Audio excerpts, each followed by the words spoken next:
Fala família, família de Deus, tudo bem com vocês? Eu espero que vocês estejam bem, não é verdade? Ontem nós lá gravamos uma live, um culto, né?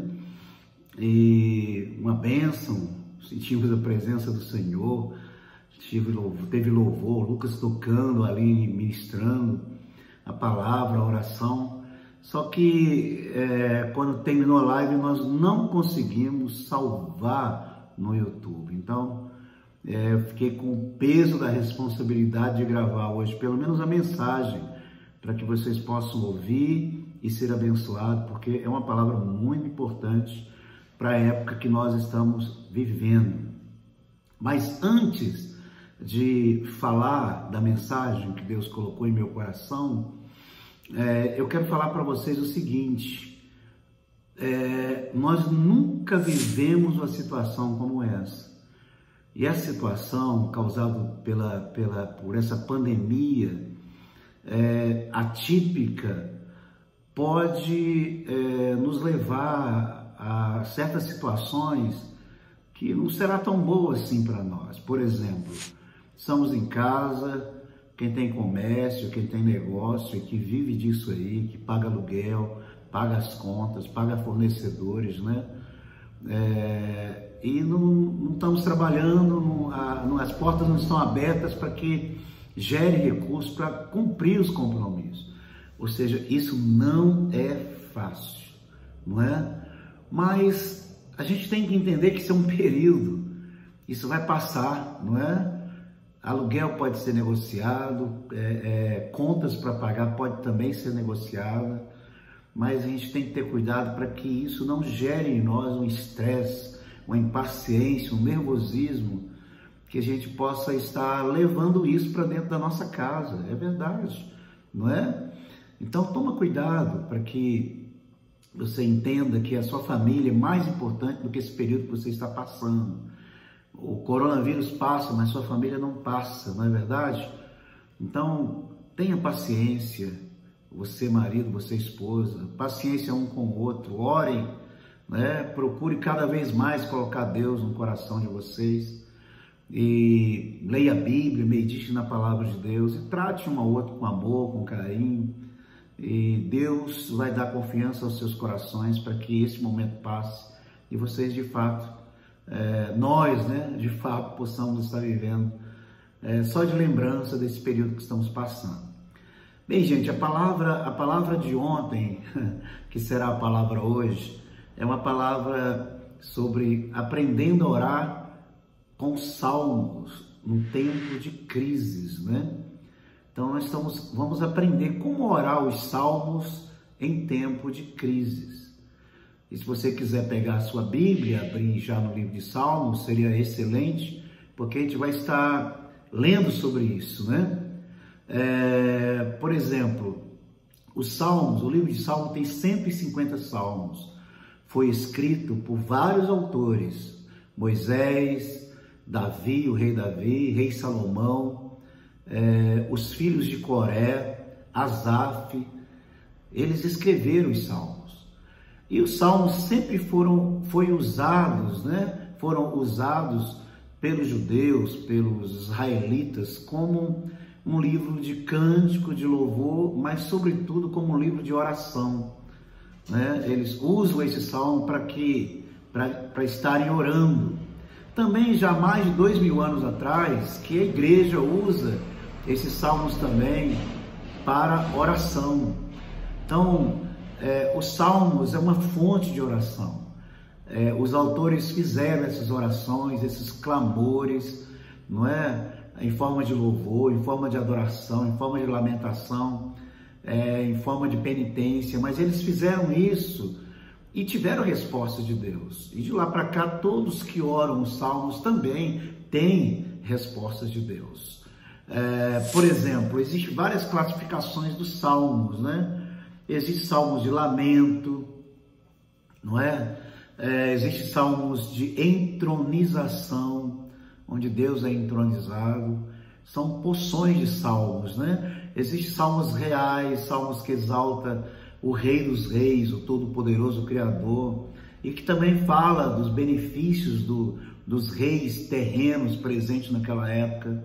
Existem salmos messiânicos, que são salmos que Deus usou esses escritores, inspirou esses escritores, o Espírito Santo, para que eles profetizassem sobre o nascimento, a vinda do nosso Senhor Jesus Cristo, seu sofrimento, sua morte, sua ressurreição, e também a sua segunda vinda e o julgamento que ele fará para as nações quando ele voltar.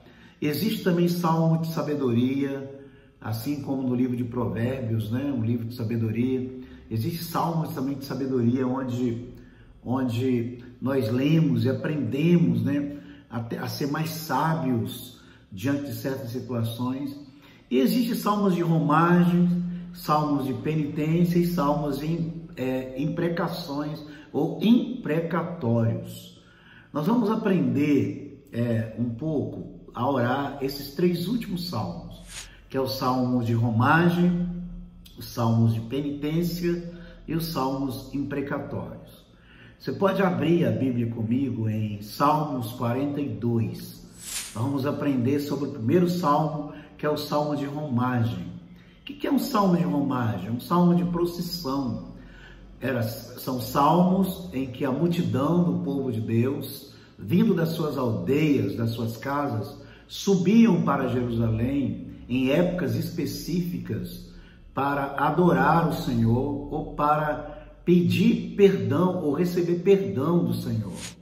Existem várias festas solenes, né? Em Israel, no povo judeu, mas pelo menos 3 festas são as festas principais em que eles subiam para Jerusalém. Jerusalém fica a mais de 700 metros acima do nível do mar, entre os vales, em cima de uma montanha, e eles subiam cantando, louvando, orando, aquela multidão, né? Por exemplo, eles faziam isso na festa da Páscoa. Nós estamos vivendo hoje a festa da Páscoa, o mês de abril, né? Tanto aqui como também em Israel, onde os judeus celebram a libertação do Egito, e nós celebramos a libertação do pecado, né? Os cristãos, a libertação do pecado.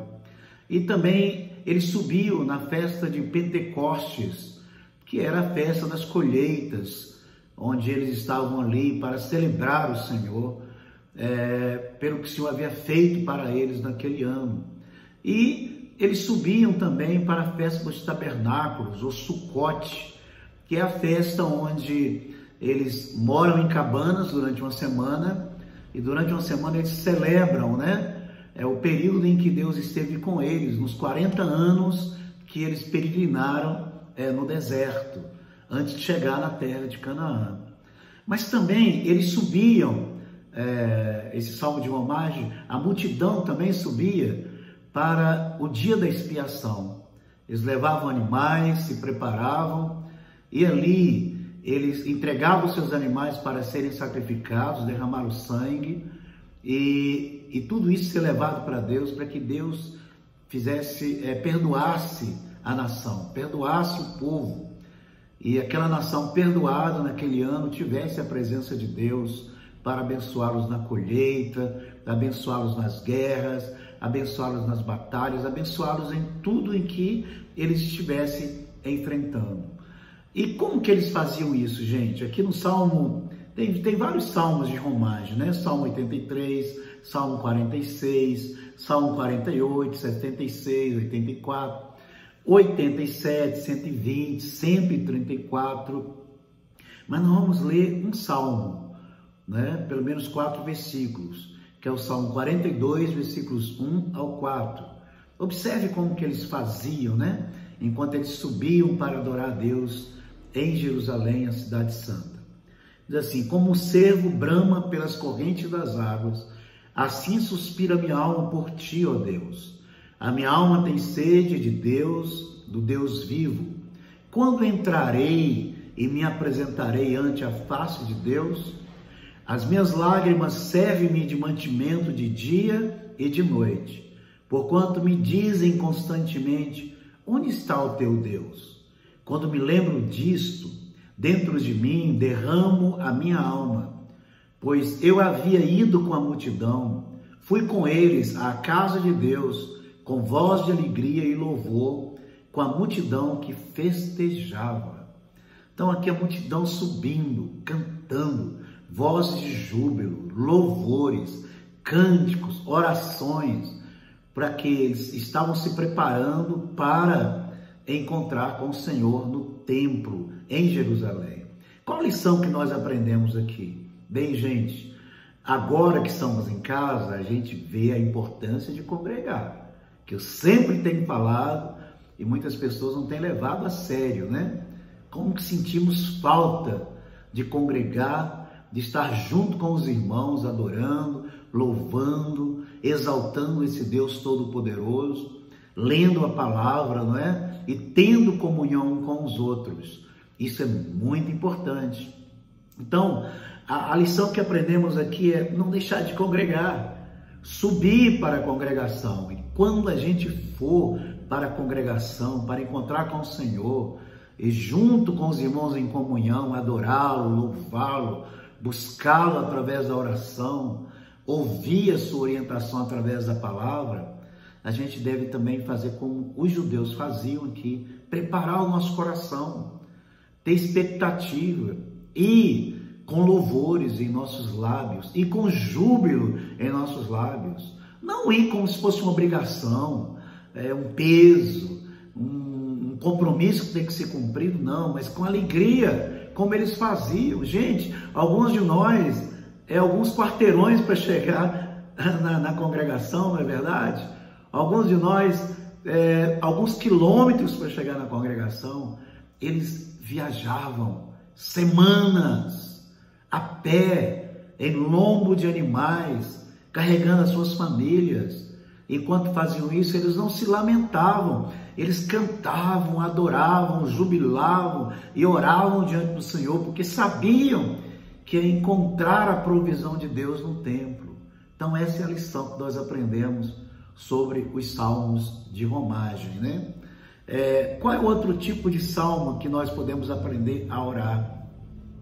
É o salmo de penitência.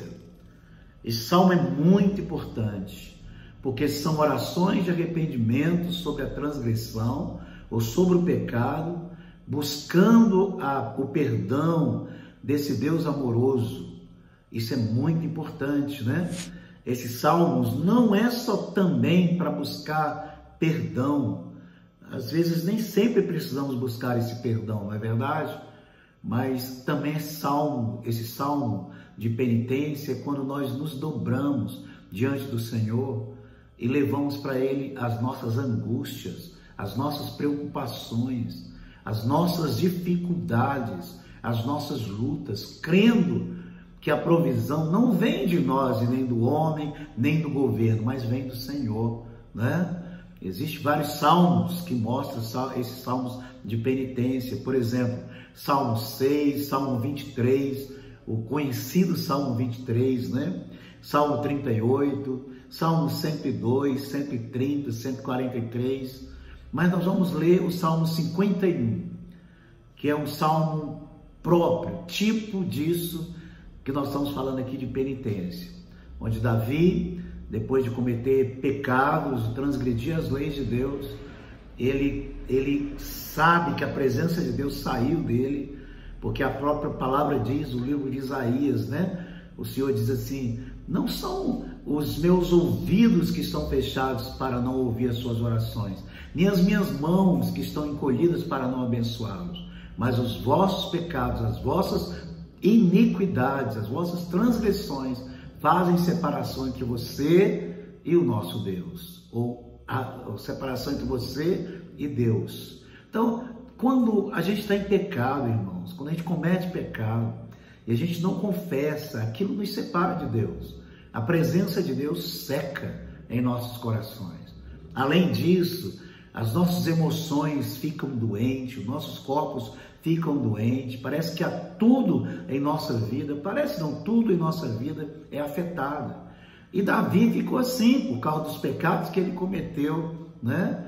Adulterando com Betseba e mandando assassinar o seu marido na frente da batalha. E o que ele fez? Vamos ler então o Salmo 51. Você que tem sua Bíblia, abre aí, por favor. Ele começa assim: tem misericórdia de mim, ó Deus, segundo a tua benignidade, apaga as minhas transgressões, segundo a multidão das tuas misericórdias. Não segundo o seu merecimento, mas segundo a graça de Deus, a misericórdia de Deus, a bondade de Deus, a retidão de Deus. Lava-me completamente da minha iniquidade e purifica-me do meu pecado, porque eu conheço as minhas transgressões e o meu pecado está sempre diante de mim. O que Davi está falando? Quando a gente peca, o pecado sempre está diante de nós. Nós temos consciência dele. Nós sentimos os seus efeitos maléficos, né? Nós sentimos o mal que o pecado causa. E o maior mal é nos afastar da presença de Deus. É de não ouvir mais a sua voz, de a nossa comunhão com ele ser afetada, né? Então aqui está dizendo, esse pecado, o pecado está diante de mim, eu o vejo todo dia, toda hora. E ele continua dizendo assim: contra ti somente pequei, e fiz o que a teus olhos é mal, para que sejas justificado quando falares e puro quando julgares. Às vezes a gente peca contra nós mesmos, contra outras pessoas, mas em primeiro lugar, todo pecado que cometemos é contra Deus, né? Eis que iniquidade fui formado e em pecado me concebeu minha mãe. Eis que amas a verdade no íntimo e no oculto me fazes conhecer a sabedoria. Purifica-me com isopo e ficarei puro. Lava-me e ficarei mais alvo do que a neve. Faz-me ouvir júbilo e alegria, para que gozem os ossos que tu quebraste. Ou seja, o pecado fez com que Davi fosse esmagado fisicamente, emocionalmente e espiritualmente. Ele fala: Senhor, faz-me ouvir o júbilo, a alegria. Eu quero voltar novamente a ser aquele Davi alegre, que dançava em sua presença, que se alegrava, né? Põe gozo nos ossos que o Senhor quebrou. E ele continua dizendo: esconde a tua face dos meus pecados e apaga todas as minhas iniquidades. Observe que aqui ele fala de duas coisas: pecado e iniquidade. Pecado é transgressão das leis de Deus. Iniquidade é o caminho, é o pecado contínuo, né? A pessoa continua no mesmo pecado e se torna iniquidade. E ele continua dizendo: cria em mim, ó Deus, um coração puro, renova em mim um espírito reto, um espírito inabalável. Não me lances fora da tua presença e não retires de mim o teu espírito. Ele sabe que ele não tem capacidade de ter um coração novo. Então ele pede a Deus para criar nele um coração novo, um coração reto, um coração íntegro. Ele sabe que ele não pode por si mesmo voltar para a presença de Deus, mas que Deus é que o atrai novamente, e pede ao Senhor para não lançá-lo da sua presença e nem retirar dele o Espírito Santo. Aqui existe uma lição muito importante para nós, não é? Nós cristãos pecamos contra o Espírito Santo? Sim, né? Quais pecados que podemos cometer contra o Espírito Santo? 2, entristecê-lo, não é? Ou apagá-lo dentro de nós. E o que apaga ou entristece o Espírito Santo? O pecado, a iniquidade, né? A gente com isso apaga e entristece o Espírito Santo. E ele continua: torna, dá-me a alegria da tua salvação e sustém-me com o espírito voluntário. Eu quero voltar novamente a estar alegre, não com o ouro, não com a prata, não porque ganhei guerras, não porque eu sou rei, mas da salvação, a alegria da salvação. E ele continua dizendo: então, ou seja, depois do perdão, depois do júbilo, depois do Espírito Santo, depois da purificação, então ensinarei aos transgressores os teus caminhos e os pecadores a ti se converterão. Ou seja, eu falarei com aqueles que também como eu pecou, eu os ajudarei a voltar para a tua presença. E ele continua: livra-me dos crimes de sangue, ó Deus, da minha salvação, e a minha língua louvará altamente a tua justiça. Abre, Senhor, os meus lábios, e minha boca entoará o teu louvor. Ele reconhece, né, que para livrá-lo da violência, para que sua boca seja aberta para louvar o Senhor com júbilo, né? A palavra júbilo é em voz alta, é gritando. Ele diz que ele não pode fazer isso sozinho, ele precisa da ajuda do Senhor. E ele continua dizendo: porque ti não comprases em sacrifício. O Senhor não se compraz em sacrifício, não tem prazer em sacrifício, senão eu os daria. O Senhor não se deleita com holocaustos. Os sacrifícios para Deus, aí existe algo tremendo, irmãos, que no pecado a gente não pode ter isso. Na transgressão, a gente não pode estar nesse lugar, nesse ambiente. Que ambiente é esse? Ele diz: os sacrifícios para Deus são um espírito quebrantado. A um coração quebrantado e contrito não desprezarás. Ó Deus, abençoa Sião, segundo a tua boa vontade, edifica os muros de Jerusalém. Então te agradarás de sacrifícios de justiça, dos holocaustos e das ofertas queimadas. Então se oferecerão novilhos sobre o teu altar. Olha que lindo, irmãos. Que lição que nós aprendemos aqui. Nós estamos sujeitos a cometer pecados, a cometer iniquidades. Nós estamos sujeitos a sermos injustos, a transgredir as leis de Deus. Mas quando isso acontecer, nós precisamos voltar para Ele. Nós precisamos fazer essas orações de penitência, como Davi fez. E algo importante também aqui para a gente aprender é a postura, né? O Senhor diz em Mateus capítulo 6, o Senhor Jesus ensina, dizendo o seguinte: quando você for orar, entra no teu quarto, fecha a porta e ore ao teu Pai em secreto, e teu Pai que vê em secreto te abençoará. Aqui não diz que o Pai, ele só ouve as orações, ele vê a nossa postura, não é? Ou seja, aqui diz o Pai que vê, não é o Pai que ouve, o Pai que vê. Então, a nossa postura é muito importante. Existem várias posturas, né, para a oração de penitência. Uma delas é em pé, com as mãos levantadas e o rosto voltado para os céus. Outra delas é de joelho. Outra delas é com o rosto em pó, curvado, né, na terra, chorando, clamando ao Senhor. E a que Davi mais usava era a que ele se prostrava, ele deitava no chão, de costas, né, de barriga, aliás, para baixo, com o seu rosto em terra, com a sua roupa simples. Ele diz que ele fazia isso com pano de saco. Esse pano de saco a gente entende que era roupa simples. Ele tirava a sua roupa de rei, e ele se humilhava, e ali ele chorava, ele pranteava, ele recusava comer, ele jejuava, ele ficava ali horas naquela posição e fazia isso repetidamente, algumas vezes, alguns dias, para obter de Deus o perdão, para obter de Deus a cura. Irmãos, como isso está distante de nós hoje, não é verdade? A gente peca e muitas vezes faz aquela oração: Senhor, me perdoe em nome de Jesus, amém. Mas não há contrição, não há choro, não há arrependimento, não há quebrantamento, não há postura, não há busca, né? Não há penitência diante do Senhor. Então fica essa lição para nós, né? Devemos não somente clamar ao Senhor, pedir ao Senhor para nos perdoar, mas também ter uma postura que demonstre essa contrição, essa vontade de buscar o Senhor.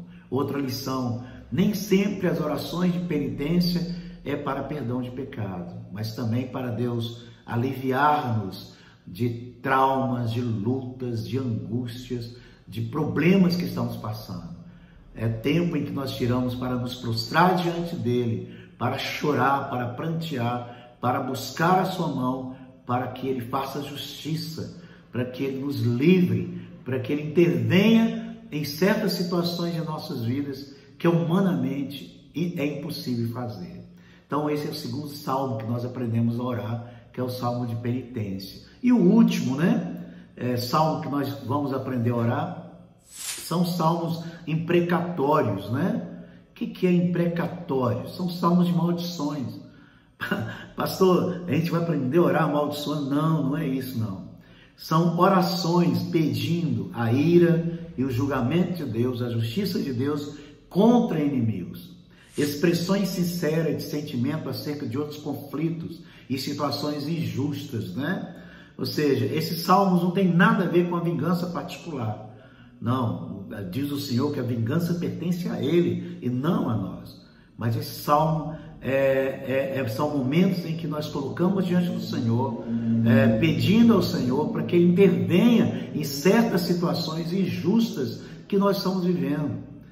É o Senhor que vai fazer isso, segundo aquilo que nós estamos passando, não é? Para que Ele pese, para que Ele julgue aquela situação, aquela traição, aquela injustiça, aquela dor que nos foi infligida, né? Sem necessidade, sem merecimento, não é? Apesar de Jesus nos ensinar que devemos perdoar os pecados, amar os nossos inimigos, falar bem daqueles que falam mal de nós, dar comida e água para os nossos inimigos, existem momentos também, irmãos, que mesmo perdoando, mesmo amando, mesmo ajudando, nós devemos colocar certas situações e certos inimigos que se levantam contra nós diante do Senhor. E isso está nos salmos imprecatórios. Quais são eles? Salmo 7, Salmo 35, Salmo 40, Salmo 55, 58, 59, Salmo 69, Salmo 79, 109, 130, 144. E o Salmo nós vamos usar como exemplo, que é o Salmo 137. Você pode abrir a sua Bíblia, no Salmo 137, a partir do versículo 1. Tem somente 9 versículos esse Salmo. Vamos lá? Diz assim: junto aos rios da Babilônia nos assentamos e choramos, lembrando-nos de Sião. Nos salgueiros que há no meio dela, penduramos as nossas harpas. Porquanto aqueles que nos levaram cativos nos pediam uma canção, e os que nos destruíram, que os alegrássemos, dizendo: cantai-nos um dos cânticos de Sião. Mas como entoaremos o cântico do Senhor em terra estranha? Se eu me esquecer de ti, ó Jerusalém, esqueça-se a minha destra da sua destreza, ou seja, que a minha mão direita, meu braço direito seque. Apegue-se minha língua ao paladar, se me não lembrar de ti, se não preferir Jerusalém, a minha maior alegria. Lembra-te, Senhor, dos filhos de Edom, no dia de Jerusalém, porque diziam: arrasaia, arrasaia, até aos seus alicerces. Ah, filha da Babilônia, que vais ser assolada. Feliz aquele que te retribuir, consoante nos fizeste a nós. Feliz aquele que pegar em teus filhos e der com eles nas pedras, ou esmagar a sua cabeça nas pedras. Irmãos, parece terrível, né? Não é terrível?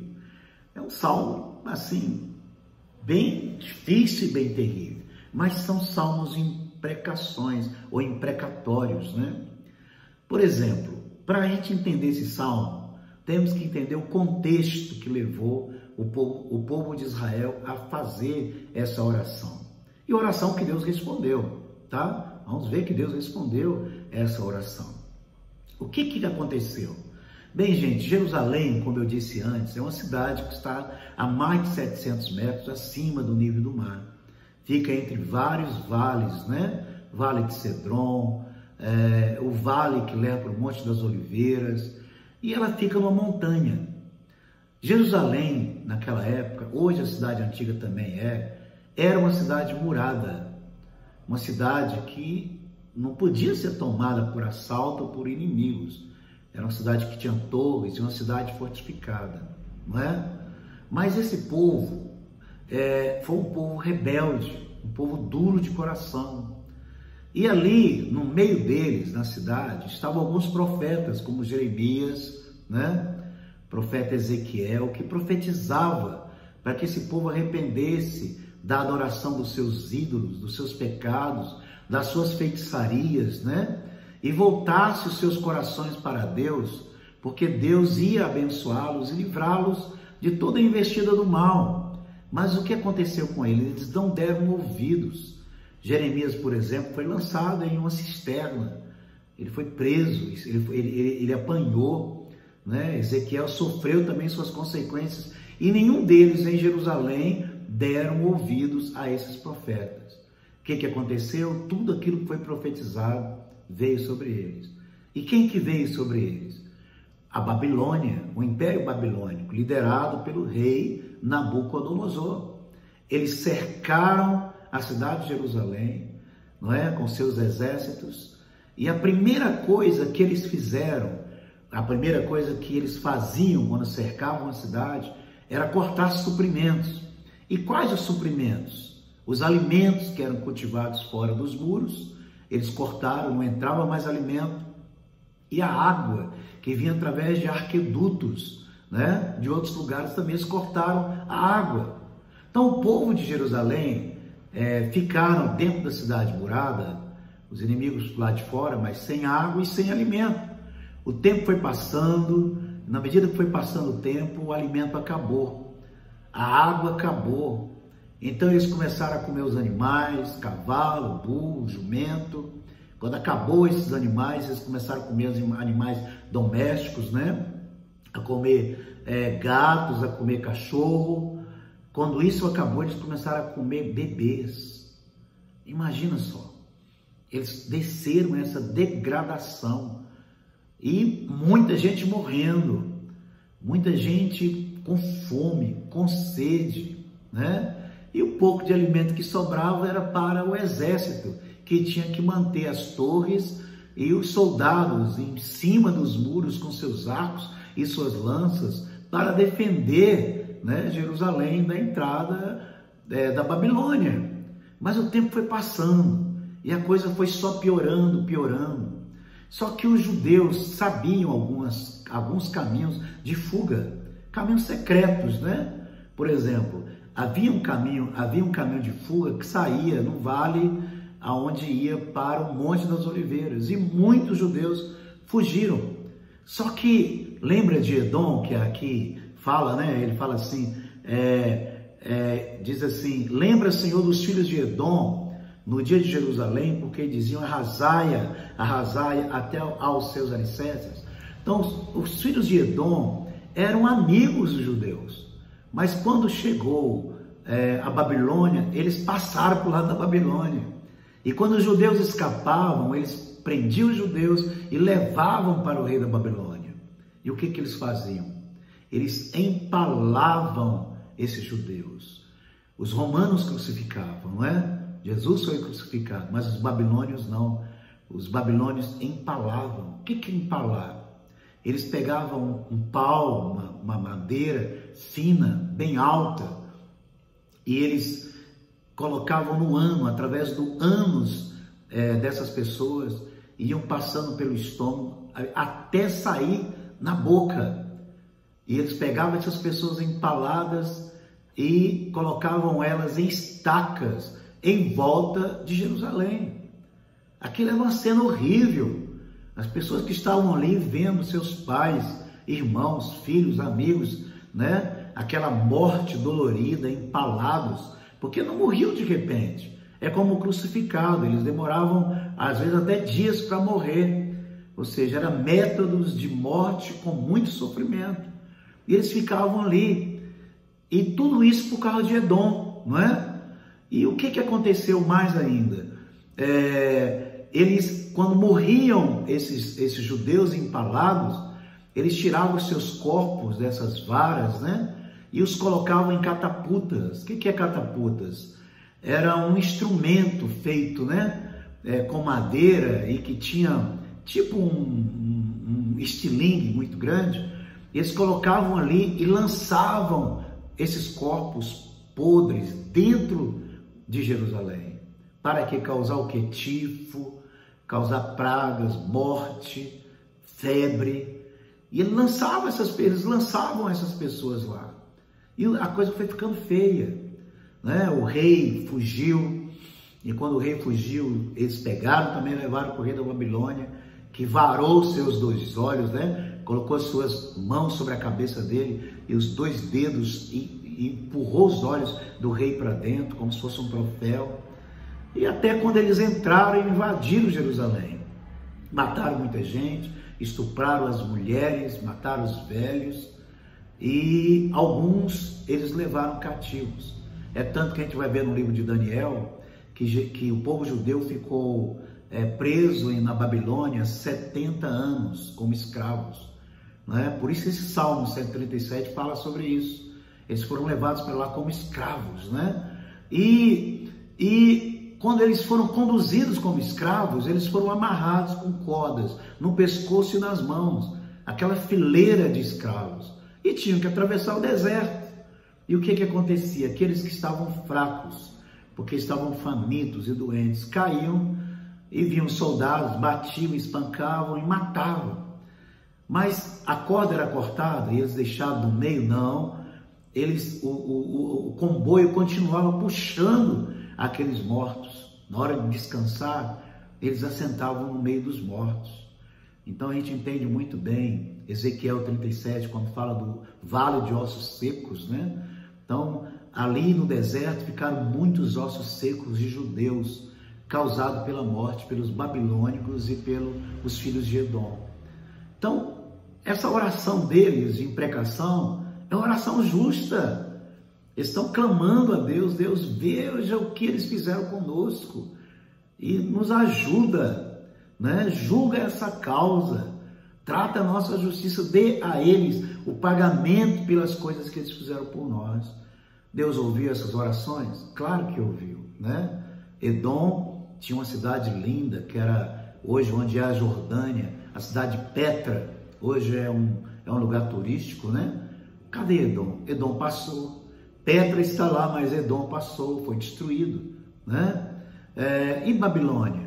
Babilônia ficou por um tempo, mas quando chegou a vez do último rei da Babilônia, em que ele festejava em orgia com as mulheres, usando os utensílios do templo que eles haviam roubado quando destruíram Jerusalém, uma mão apareceu e escreveu na parede algumas palavras. Daniel foi chamado para traduzir essas palavras e o profeta Daniel leu o seguinte: olha, rei, está escrito aqui, ó, pesado foi o teu reino e achado em falta, e o teu reino foi tirado de ti. Naquele momento em que Daniel interpretava as escrituras, um outro império, o império Medo e Persa, estava entrando pelo val do rio Eufrates e dominando toda a Babilônia. Então a Babilônia caiu através do império Medo-Persa, né? Eles sofreram as consequências do que eles fizeram com Jerusalém e Deus respondendo às orações do seu povo. Como devemos aplicar isso para as nossas vidas? Devemos perdoar os nossos inimigos, irmãos. Devemos ajudar se eles precisarem de ajuda. Devemos falar bem daqueles que falam mal de nós. Jesus ensina isso para nós. Devemos orar pelos nossos inimigos, né? E devemos abençoá-los. Mas certas situações, certas coisas que eles fizeram, mesmo perdoando e orando e ajudando, nós precisamos colocar diante do Senhor e pedir justiça. Pedir para que Deus julgue aquela causa, não é? Para que não haja também impunidade, a iniquidade seja paga também por todas as coisas que fizeram. Só que isso não é um sentimento de vingança e nem um pedido de vingança. Isso é o que? São orações de imprecações, ou imprecatórias, aliás, para que Deus possa intervir naquela situação de injustiça e julgar aquela causa. Bem, gente, terminamos, né, essa oração. Aprendemos que os Salmos são livros de oração. Eu espero que você aprenda a orar o livro de Salmos, você passe a ler o livro de Salmos de forma diferente. Para concluir aqui, alguns conselhos quando você lê o livro de Salmos. Escolhe um salmo que esteja de acordo com o que você está passando. Penitência, entronização, messiânico, romagem, imprecações, sabedoria. Escolhe um de acordo com o que você está passando. E quando você for ler, lê em voz alta, mas lê compassadamente. Não lê apressadamente. Saboreie as palavras, deguste as palavras. Se na medida em que você for lendo e na sua tradução bíblica você encontrar palavras difíceis, não recorra ao dicionário nessa hora. Não, depois você faz isso. É hora de você degustar aquilo que você está lendo. Lê várias vezes em voz alta. Em certas situações, coloca você como sujeito, né? O Senhor é o meu pastor, por exemplo. O Senhor é o pastor de Edmundo. Coloca você como sujeito. Declara isso, né? Se alimente dessa palavra. Segundo, medite várias vezes naquilo que você leu. E meditar, irmãos, não é só memorizar. Meditar é ruminar. Você olha uma vaquinha lá no campo e você vê que ela está comendo grama, ela come, mastiga, ela está ruminando. Ruminar é você comer aquilo várias vezes, até descer para o seu espírito te alimentar. E outra lição que nós aprendemos aqui, quando lê os salmos, ore de acordo com aquele salmo. Clame a Deus de acordo com aquele salmo. Tenha postura, tua postura, Deus vê a nossa postura. Se é de joelhos, se é em pé com as mãos levantadas, se é deitado, clamando e chorando diante do Senhor, se é em jejum, mas faça isso com a inteireza do seu coração. Bem, irmãos, Deus abençoe vocês, obrigado por vocês terem ouvido essa palavra. Nós vamos orar, mas antes eu quero lembrá-los que domingo agora é o nosso quarto culto online, né?